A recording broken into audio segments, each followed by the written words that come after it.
આપણે કહીએ ને અમુક ડોક્યુમેન્ટેશન હોય, એ ડોક્યુમેન્ટેશન એક કોન્ફિડન્સ હોય, અને કોન્ફિડન્સ એટલે આપણે એને સંતાડવાના બી હોય, કોઈને કહેવાનું નથી. કન્સાઇનમેન્ટ છે પણ આ કન્સાઇનમેન્ટ પ્રાઇવેટ છે, ડોક્યુમેન્ટેશન એ બી પ્રાઇવેટ જ છે. ક્યારે પણ એક બીજા ડિપાર્ટમેન્ટ માંગે તો એક ફોર્મ છે આપણી પાસે અવેલેબલ, એ ફોર્મ ભરીને જ ડોક્યુમેન્ટ મળે એવી આદત પાડો. બધી જવાબદારી છે, બધું છે. આપણે ઓન કોલ આપણે વાત કરીએ ડિપાર્ટમેન્ટમાંથી અને ફાઇલ આપણે ટ્રાન્સફર કરી દઈએ છીએ, બરાબર, પણ એની સાથે સાથે એનું ફોર્મ બી ભરીને કે ભાઈ ફોર્મ મને આપી દેજો. એને ઉતાવળ છે એવી આપણને બી ઉતાવળ છે. 4 માણસો બેઠા હોય પણ એ ફોર્મ ભરવું જરૂરી છે. એ તમે લખી ટિક કરજો કે ડિજિટલી ફાઇલ ગીવન, એટલે હાર્ડ કોપી જતી નથી પણ ડિજિટલી આપણે ફાઇલ સબમિશન કરીએ છીએ, બરાબર છે. તો એ કમ્પલસરી રહેશે. એ ડોક્યુમેન્ટ હું માંગવા આવું, ભાઈ માંગવા આવે, કોઈ બી માંગવા આવે, ફોર્મ તમારી પાસે એક ફોર્મ ભરી દો, સાઇન કરી દો, એટલે એન્ડ ઓફ ધ ડે તમને ખબર પડી જાય.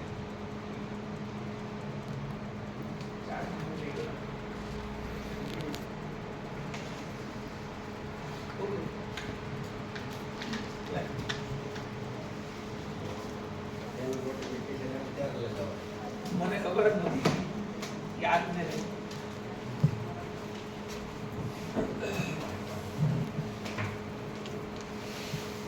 સો ડોક્યુમેન્ટેશન એમઆરડી રિલેટેડ. એમઆરડી માં નર્સિંગ સ્ટાફના ઇન્ચાર્જીસ બધી જ ફાઇલમાંથી હેન્ડઓવર જ્યારે સ્ટાફે આપ્યું છે એનો જે કેર પ્લાન છે એમાં સિગ્નેચર કરી નથી.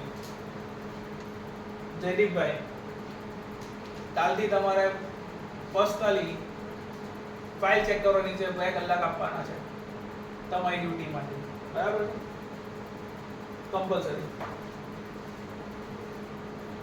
જેથી કરીને ખબર પડે કે કેટલા ડોક્યુમેન્ટેશન તમારા સ્ટાફના પેન્ડિંગ રહી છે. એમાં કોઈ પણ પ્રકારની બાંધછોડ ચાલશે નહીં, એ ડોક્યુમેન્ટેશન કરવા પડે છે. So what NMBH expect? શું કરે? NMBH ની કેટલી આશા હોય? હોસ્પિટલના તમારી પાસે આશા હોય કે NMBH ની તમારી પાસે આશા રાખેલી હોય કે હોસ્પિટલની SOP ફોલો થાય, ensure patient safety at all time, do correct and timely documentation, practice hand hygiene and infection control, report incidents error or near miss or attend NMBH training and drills.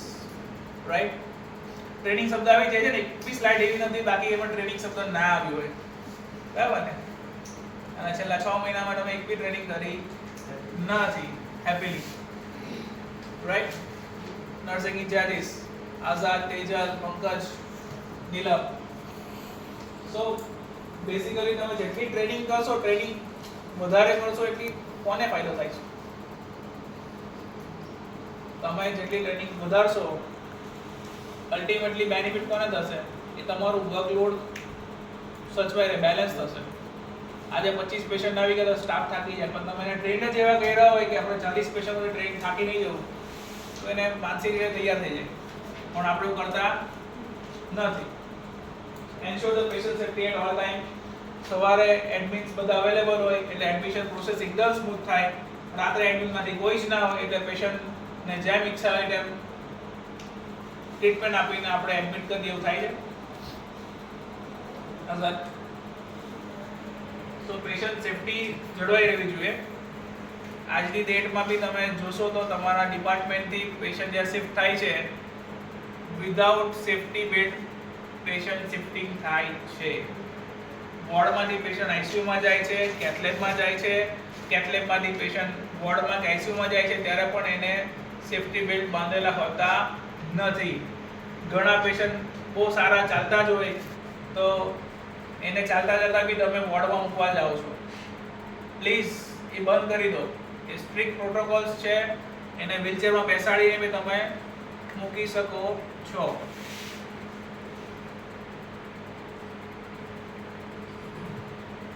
Practice hand hygiene અને infection control practice.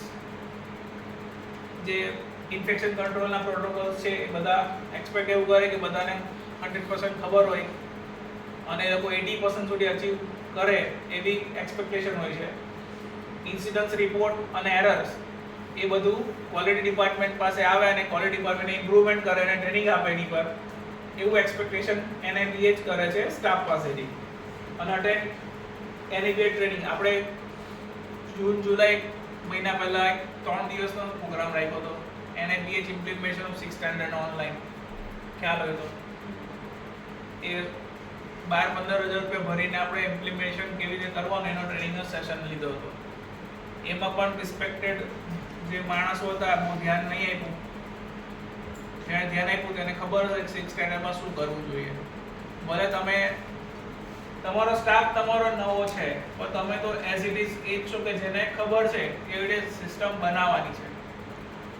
સો તમારે એમાં ડરવાની જરૂર નથી.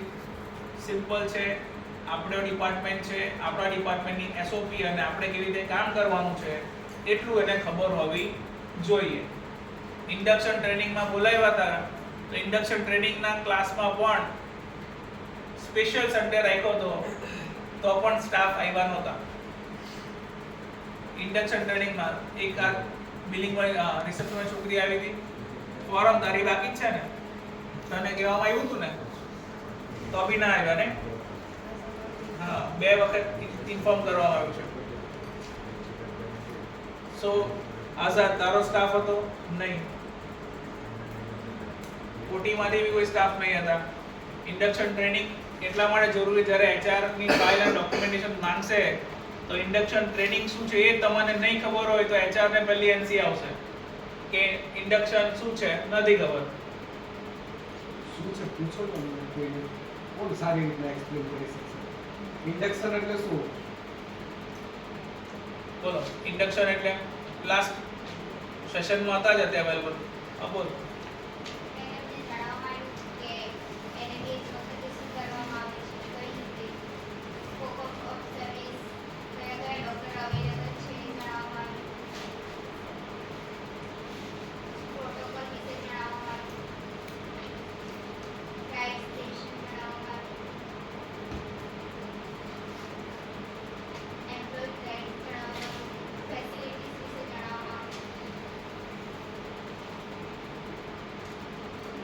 Code of conduct વિશે જણાવવામાં આવ્યું હતું.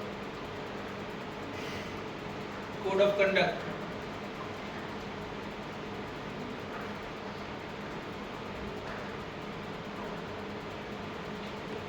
મને ખબર છે,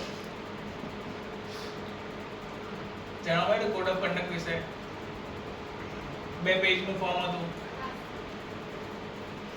જો સન્ડે ક્લાસ લીધેલો હતો તો પણ 60% જેવું ખબર છે, 40% 20% હજુ નથી ખ્યાલ આવતો. સો કોડ ઓફ કન્ડક્ટ નું પેપર હતું 2 પેજનું. લાસ્ટ NC હતી કોડ ઓફ કન્ડક્ટ એટલે શું, એટલે હોસ્પિટલના પ્રીમાઇસીસમાં તમે શું કરી શકો અને શું ના કરી શકો એના માટેનો એક હોસ્પિટલનો લેટર હેડ પર 2 પેજનું 20 મુદ્દાઓનું ડિસ્ક્રિપ્શન છે કે તમે શું કરવાનું છે શું નથી કરવાનું. તમારે પેશન્ટ એઝમાં પેશન્ટ રાઇટ્સ બી આવી ગયા, રિસ્પોન્સિબિલિટી બી આવી ગઈ, તમારી બી આવી ગઈ, હોસ્પિટલની પણ આવી ગઈ. સો આટલા rights and responsibility include all કરી એટલે કોડ ઓફ કન્ડક્ટ બને. ડિસિપ્લિનરી એક્શન તમારે શું લઈ શકો, તમે તમારો કમ્પ્લેન્ટ છે તમે કેવી રીતે રાઇઝ કરી શકો, તમારો હાયરાર્કીમાં કોણ છે એ બધું જાણ કરો. એ બધી વસ્તુઓ કોડ ઓફ કન્ડક્ટની અંદર અને ઇન્ડક્શનમાં જણાવવામાં આવ્યું છે. સો મેઇન વસ્તુ છે આપણી NIBH માં documentation. Simple rule, if it is not written it is not done. Bold અક્ષરમાં લખ્યું છે એટલા માટે શું છે, ભારેની પર જ આપવાનો છે આપણે. સિમ્પલ. અસેસરના અનુભવો મેં કીધા તમને કે 6th એડિશન ની અંદર ડોક્યુમેન્ટેશન કમ્પ્લીટ હશે, એનો ફોટો પડશે તો જે માન્ય ગણાશે. તમે એની સામે બધું બોલી બી દેશો, વર્બલી બધી પોલિસી ફોર્મ બી કરી દેશો, છેલ્લે એક જ વસ્તુ જોઈએ, પેપર ક્યાં છે, પ્રિસ્ક્રિપ્શન આપ્યું, રિટર્ન આપ્યું તો રિટર્નની એન્ટ્રી ક્યાં છે, નાર્કોટિક સપ્લાય કર્યું, કેન્સલ થયું કે વોટએવર, ડોક્યુમેન્ટેશન ક્યાં છે, ધેટ્સ ઇટ. બીજું કંઈ નહીં માંગે. રીયુઝ પોલિસી કેથ લેબમાંથી પૂછે તમને રીયુઝની પોલિસી આપણે વાપરીએ ને પેશન્ટના PTO વાળું, તો રીયુઝ પોલિસી બતાવવી પડે.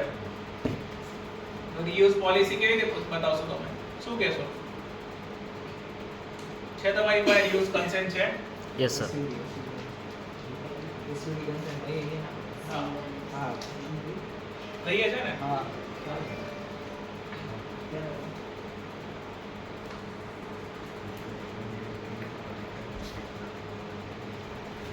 સો ડોક્યુમેન્ટેશન થયું હશે ને, કન્સેન્ટ લેવાય હશે તો વેલિડ છે.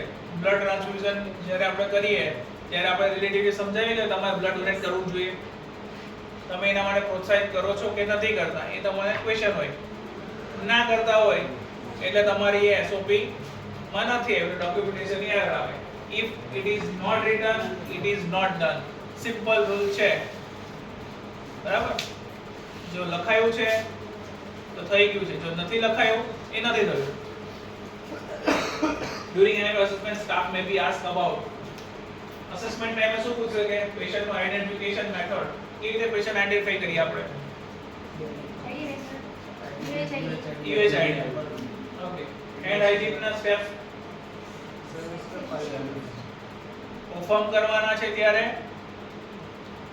અને ડેમોન્સ્ટ્રેશન કરવાનું આવશે. તમારે ગુજરાતી, હિન્દી, અંગ્રેજી તમારે જેમાં કરવું હોય તેમાં કરી શકો છો, અથવા તમે સીધા પરફોર્મ કરવા માંડો તો બી કોઈ ઇશ્યુ નથી. ખબર છે ને, બસ that's it. Medicine administrator rights શું આવશે એની અંદર? ICU વાળા સ્ટાફ તેજા Right patient, right route, right patient, right condition, right side diet. IPSC બોલે નહીં નહીં No, seven rights.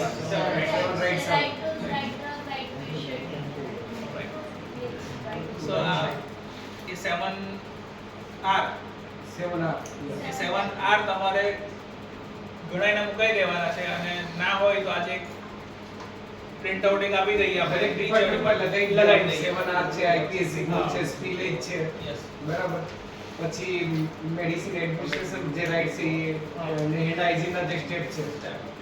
અને ફાયર અને કોડની એક્ઝિસ્ટ ફાયર પ્લાન્ટ, અને આપણે એક્સિડન્ટરી એન્ટ્રી એક્ઝિટના અને ઇન્સિડન્ટ રિપોર્ટિંગ પ્રોસેસ. આટલી વસ્તુઓ તમારા પૂછી શકે. Incident reporting process. Incident reporting process ક્યારે પૂછશે? વોર્ડમાં પૂછે ખાસ. ઇન્સિડન્ટ રિપોર્ટિંગ કેવી રીતે કરો તમે? પંકજ, કેવી રીતે કરીએ? आई फ्रूट कैलकुलेशन मिसमैच हुआ तो उसमें अपन इंसिडेंस फॉर्म फिलअप करवा सकते हैं, या फिर प्रोसेस में ट्रीटमेंट शीट का वो प्रोटोकॉल लेना है. Incidents हुआ तो आप लोग क्या करेगा? एक्सरसाइज एक कोई पण इंसिडेंट થયો એ ટાઈમે તો એના જે ઓન ડ્યુટી TL હોય અથવા ઇન્ચાર્જ હોય એમને ઇન્ફોર્મ કરવાનું, પછી ત્યાંથી એ લોકો ઇન્ફોર્મ કરે આગળ, અને જે પ્રોસેસ હોય આખી એ ઇન્સિડન્ટ રિપોર્ટ કરે ને પછી એના HOD અથવા ક્વોલિટી ડિપાર્ટમેન્ટને સબમિટ કરે. સિમ્પલ ડોક્યુમેન્ટેશન થવું જોઈએ, પેપર વર્ક જોઈએ. પેપર વર્ક પર જોઈએ શું જોઈએ? ઇન્સિડન્ટ રિપોર્ટિંગ ફોર્મ ભરેલું તમારું હોવું જોઈએ. એના પછી જ ઇન્સિડન્ટ રિપોર્ટિંગ ફોર્મ ભરાયું હોય, ઇન્સિડન્ટ રિપોર્ટિંગ ક્યાં જાય? જુનિયર સ્ટાફે કર્યું હોય તો તમારા સિનિયર પાસે કે ઇન્સિડન્ટ થયો, જુનિયર સિનિયર મેચ કરે, જોઈ, ચેકઆઉટ કરે, ડોક્યુમેન્ટેશન એરર નાખે, કયા પ્રકારની એરર છે, નો હાર્મ છે, શું છે, એ બધી વસ્તુઓના કાપા થાય અને ક્વોલિટી ડિપાર્ટમેન્ટમાં જાય, અને સેફટી ઓફિસર અને બધા મળીને એક કમિટી ડિસાઈડ કરે કે આ કાપા પ્રમાણે શું કામ કરી શકીએ છીએ આપણે. સો ઇન્સિડન્ટ રિપોર્ટિંગનું સિસ્ટમ તમારે ખબર હોવી જોઈએ. આજે તમારી કમ્પ્લેન કરવી હોય તમારા જુનિયર સ્ટાફે, તો જુનિયર સ્ટાફ હોય તે ટીમ લીડરને કમ્પ્લેન કરે, અને ટીમ લીડર શું કરે? એના ઇન્ચાર્જને કમ્પ્લેન કરે. ઇન્ચાર્જ શું કરે? નર્સિંગ સ્ટાફ ઇન્ચાર્જને ઇન્ફોર્મ કરે, રાઈટ? અને એ પછી ક્યાં જાય? HR પાસે આવે, અને મેનેજમેન્ટ તો સેન્ટ્રલ પાસે જશે.